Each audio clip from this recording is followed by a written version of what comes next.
Hello everyone, this is Preeti here. So आपने thumbnail तो देख ही लिया होगा। आज का हमारा टॉपिक क्या है? टॉपिक है हमारा एमएनएस में बीएससी नर्सिंग कैसे करें, क्या प्रोसेस रहेगा, नीट के एग्ज़ाम से होगा, कैसे होगा, रजिस्ट्रेशन कैसे किया जाएगा, इसकी सारी जानकारी आपको इस वीडियो में मिलेगी। तो प्लीज़ लास्ट तक बने रहें, वीडियो को स्किप ना करें, नहीं तो आपकी कुछ हो सकता है कुछ डिटेल छूट जाए, तो स्किप ना करें। और अगर आप मेरे चैनल में नए हैं तो प्लीज़ लाइक करें, सब्सक्राइब माय चैनल, क्योंकि आपको नर्सिंग की सारी इन्फॉर्मेशन इस चैनल पे आपको मिलेगी। तो प्लीज़ गाइस हम एमएनएस जानते हैं। एमएनएस जो एग्ज़ाम होती है जिसमें बीएससी नर्सिंग एग्ज़ाम कंडक्ट करवाई जाती है, मिलिट्री नर्सिंग सर्विसेज। तो इसमें क्या होता है कि ये जो एग्ज़ाम होती है ओनली फीमेल कैंडिडेट्स ही एग्ज़ाम ये भर सकती हैं।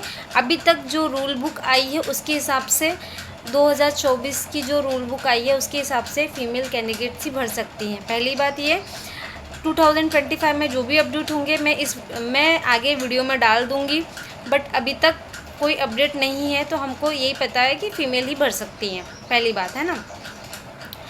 फिर उसके बाद जो बीएससी नर्सिंग के एग्ज़ाम में सिलेक्शन हो जाता है तो आपको गवर्नमेंट फ्री ऑफ कॉस्ट 4 साल की ट्रेनिंग देगी, है ना।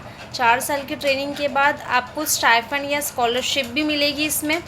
और जैसे ही आपका पूरा कंप्लीट हो जाता है कोर्स, उसके बाद आपको गवर्नमेंट जॉब भी देती है ना।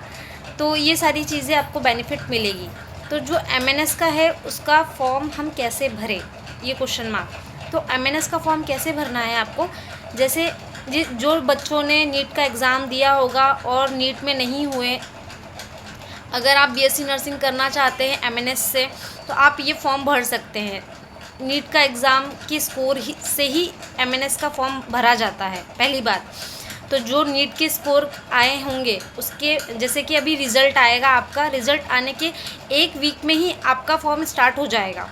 1 वीक में ही, विदिन 1 वीक में ही आपका रजिस्ट्रेशन स्टार्ट हो जाएगा, जैसे ही रिज़ल्ट आएगा आपका नीट का, उसके बाद, है ना। तो जैसे ही रिज़ल्ट आ गया उसके बाद आपको रजिस्ट्रेशन करना है। वहाँ पर आपको स्कोर लगता है, किसका? नीट का स्कोर लगेगा। उसके बाद आप शॉर्ट लिस्टेड हो जाओगे, वो लोग खुद ही शॉर्ट लिस्टेड कर देते हैं। और अगर आप उसमें जैसे ही आप शॉर्ट लिस्टेड हो जाओगे तो फिर उसके बाद आपको एग्ज़ाम देनी पड़ेगी, इंटरव्यूज़ देने पड़ेंगे, वो सारी चीज़ें क्लियर करनी पड़ेगी। फिर आपका सिलेक्शन हो जाएगा और सिलेक्शन होने के बाद आपको अलॉटमेंट लेटर मिल जाएगा। पर इसकी जो भी प्रोसेस है, जो भी रूल बुक है, आगे वीडियो में बने रहें तो आपको सारी जानकारी इस वीडियो में मिल जाएगी। क्या हाइट लगेगी, कैसी प्रोसेस रहेगी, क्या क्या इंटरव्यू रहेंगे, सारी चीज़ें इसमें आपको मिल जाएगी। तो प्लीज़ अंत तक बने रहें। तो सबसे पहले गाइस इसमें क्या है, मैंडेटरी बीएससी नर्सिंग करने के लिए आपको इसमें नीट क्वालिफाई करना पड़ेगा, है ना। नीट क्वालिफाई करेंगे उसके बाद आपको रजिस्टर अप्लाई, जैसे कि इस वेबसाइट जो www.joinindianarmy.nic.in पर है।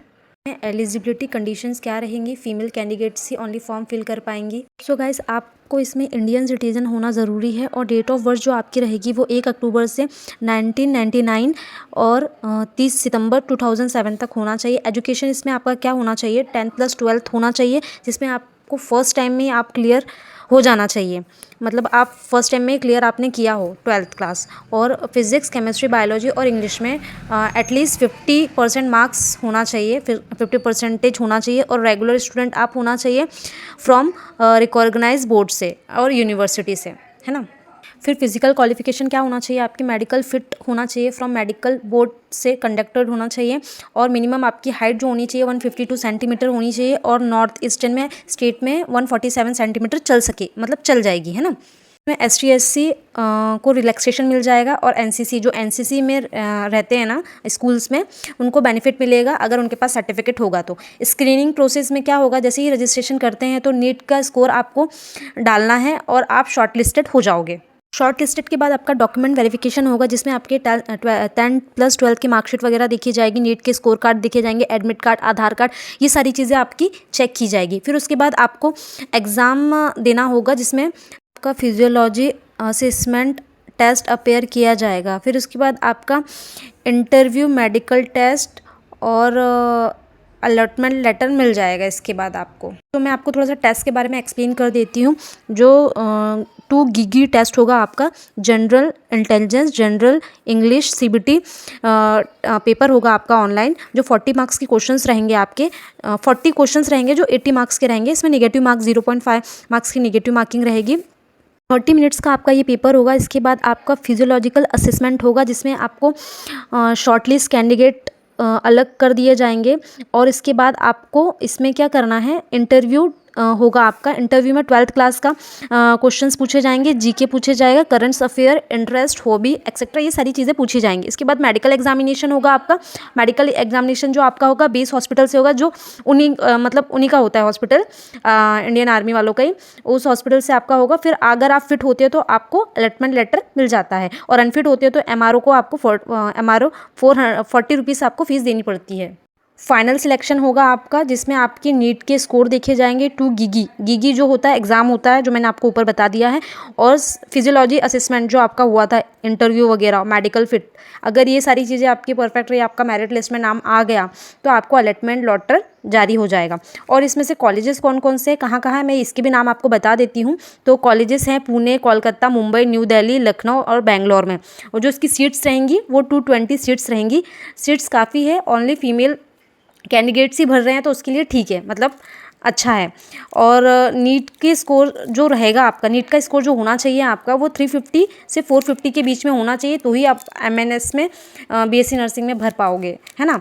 क्योंकि अप्लाई कैसे करना है, जब नीट का स्कोर आपका आ जाएगा, उसके बाद ये जो वेबसाइट मैंने बताई थी www.indian.army.com पे आपको भरना है। जब भी ये फॉर्म आएगा तो मैं आपको अपडेट कर दूंगी। आप मेरे चैनल को लाइक करें, सब्सक्राइब करना ना भूलें। और फॉर्म की जो फीस रहेगी वो 200 रुपीज़ ऑनलाइन मोड पे रहेगी, ऑफलाइन आपको किसी को भी नहीं देना है। और एक और चीज़ का बातों का ध्यान रखना है कि जो भी आप मोबाइल नंबर या ईमेल ID डालें वो वैलिड होना चाहिए, और मोबाइल नंबर आपका चालू होना चाहिए। आप इस बात का ज़रूर ध्यान रखें, क्योंकि उसमें आपको मेल और ईमेल आएगा। जैसे ही रिलीज़ होंगे तो मैं इस चैनल पर डाल दूँगी।